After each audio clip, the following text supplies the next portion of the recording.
আসসালামু আলাইকুম প্রিয়াংলার বন্ধুরা, ফ্রগ ফিশিং বা লুর ফিশিং আপনারা যাই বলেন, প্রথম পর্বে আপনাকে স্বাগতম। তো আজকে যে বিষয় নিয়ে কথা বলবো সেটা হচ্ছে স্পট নির্বাচন। তিনটি স্পট, শোল বলেন, গজার বলেন, এটার জন্য খুব ভালো স্পট। তো এই স্পটে আপনাকে থাকতে হবে।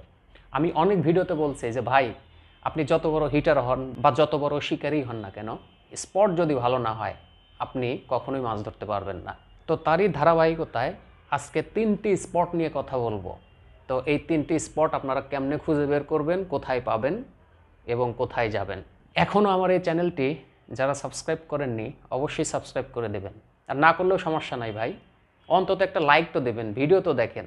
তো যাই হোক, আপনারা দেখছেন hook fishing video review channel, আর আমি আছি ওমর ফারুক। তো চলুন শুরু করা যাক।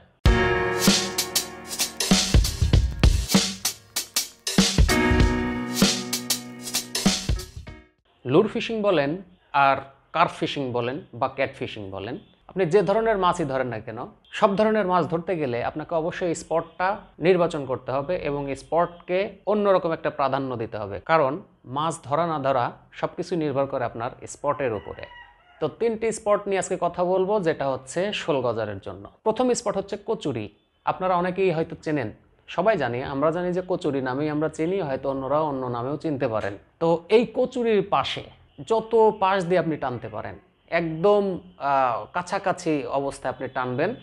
আর কচুরি আবার খুব বেশি কচুরি থাকা যাবে না, যে জায়গায় কচুরির জন্য আপনি কাজ করতে পারতেছেন না, টানাটানি করতে পারতেছেন না, তাহলে এই জায়গায় কাজ হবে না। কচুরি পাশে আছে, মাঝখানে একটু স্পেস আছে, এইসব জায়গায় হট স্পট।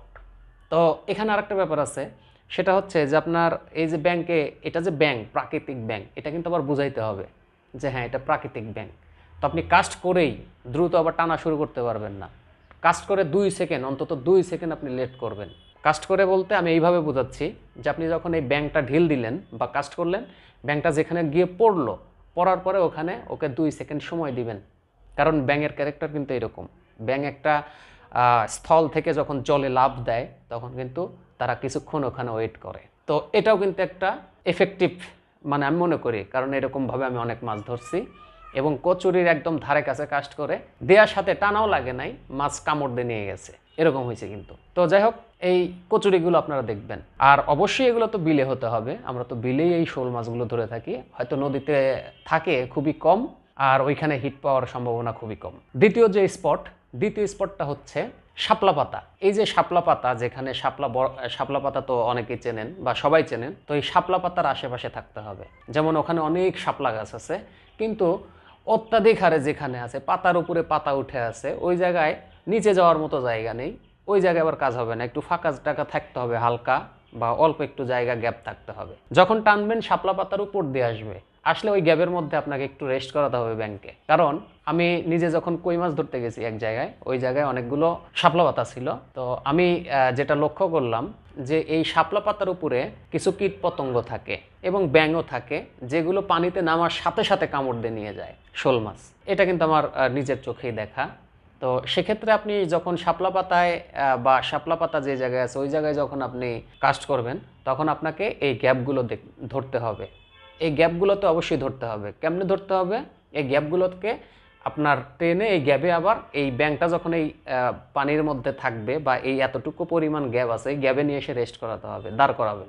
দেখবেন সাথে সাথে কামড় দেবে ওই আশেপাশে থাকলে। তো এই শাপলা পাতা কিন্তু শোল মাছ ধরার জন্য ভালো একটা স্পট, এবং এই শাপলা পাতার মধ্যে আমি অনেকগুলো কামড় পাইছি। তো এই হচ্ছে আমার দ্বিতীয় স্পট। এবার আমি কথা বলবো তৃতীয় স্পট নিয়ে। তো এই তৃতীয় স্পটটা কি, কোনটা? এটা হচ্ছে আপনার যে বিলের মধ্যে থাকে হচ্ছে ঘাস, বড় বড় ঘাস, যেগুলোর লতাগুলো চিকন হয়ে থাকে এবং পানি বাড়ার সাথে সাথে ঘাসগুলো বড় হতে থাকে। এই ঘাসগুলোর পাশে বা ঘাসগুলোর মধ্যে একটা আপনাকে সবসময় মনে রাখতে হবে যে শোল মাছ কিন্তু কখনোই ফাঁকা জায়গায় বিচরণ করবে না, করলেও খুব কম।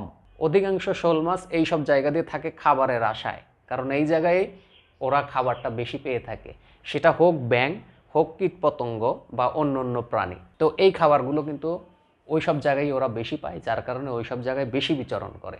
তো এই ঘাসগুলো কোথায় আছে, সেই ঘাসগুলো আপনাকে দেখতে হবে। এর মধ্যে আরেকটা জিনিস অন্তর্ভুক্ত করা যায়, সেটা হচ্ছে বন।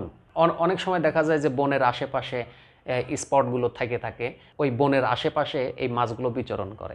এর সাথে আরেকটি স্পট অন্তর্ভুক্ত করা যায়, সেটা হচ্ছে কলমি বা নল। অনেকেই অনেক কিছুই বলেন। এক ধরনের দেখা যায় যে পাট থেকে এই লতাগুলো অনেক দূর পর্যন্ত বিস্তৃত হয়। তো এই জায়গাগুলো, তো জায়গার অভাব নেই, কিন্তু আপনাকে দেখতে হবে যে এখানে শোল মাছের বিচরণ আছে কিনা, বা এখানে শোল মাছ খাবার পাইতে পারে কিনা। এই জিনিসগুলো মাছ ধরতে ধরতে হবে। তবে এখানে একটা বড় বিষয় হচ্ছে যে আপনি যখনই ব্যাঙ কাস্ট করবেন, সব সময়ই আপনার হট স্পট যেগুলো এবং এই স্পটের যে ঘাসগুলো আছে বা কচুরিগুলো আছে, সবসময় তার ধারে, যত ধারে আপনি দিতে পারেন। এবং এই ব্যাঙগুলো কিন্তু কোনো ঘাসের সাথে বাঁধবে না, কারণ এই বড়শিগুলো, এই দুই পাশে যে দুইটা হুক দেওয়া আছে, এই হুকগুলো কিন্তু এই শরীরের সাথে মেলানো থাকে। অর্থাৎ আপনি যখন টান দেবেন কোনো কিছুর সাথেই বাঁচবে না। অর্থাৎ আপনি অনেক ক্রিটিক্যাল জায়গায় আপনি এটা কাস্ট করতে পারবেন। অর্থাৎ আপনারা সবসময় দেখবেন যে কচুরি পানা বা কচুরি যাই বলেন, এটার পাশে একদম ধারে কাছে যত ধারে আপনি দিতে পারেন। তারপরে হচ্ছে শাপলা পাতার মধ্যে, তবে এর মধ্যে কিছু টানাটানির নিয়ম কানুন আছে এবং এই ব্যাঙের ক্যারেক্টার উপস্থাপন করার কিছু নিয়ম আছে। নেক্সট একটা ভিডিওতে আমি এটা উল্লেখ করব, কারণ একই ভিডিওতে সব কিছু আসলে বলা সম্ভব না। ইভেন এইভাবে দেখিয়ে দেব যে আসলে কিভাবে আপনি কাস্ট করবেন আর পানির মধ্যে ব্যাঙকে কিভাবে নামাবেন। এখন আমি কিন্তু এই যে সামনে মনে করেন আমার সাথেই যেটা ঘটছে, সামনে আমার একটা ওই যে উঁচু পাড় আছে, তো আমি এই পাড় থেকে মূলত কাস্ট করতেছি।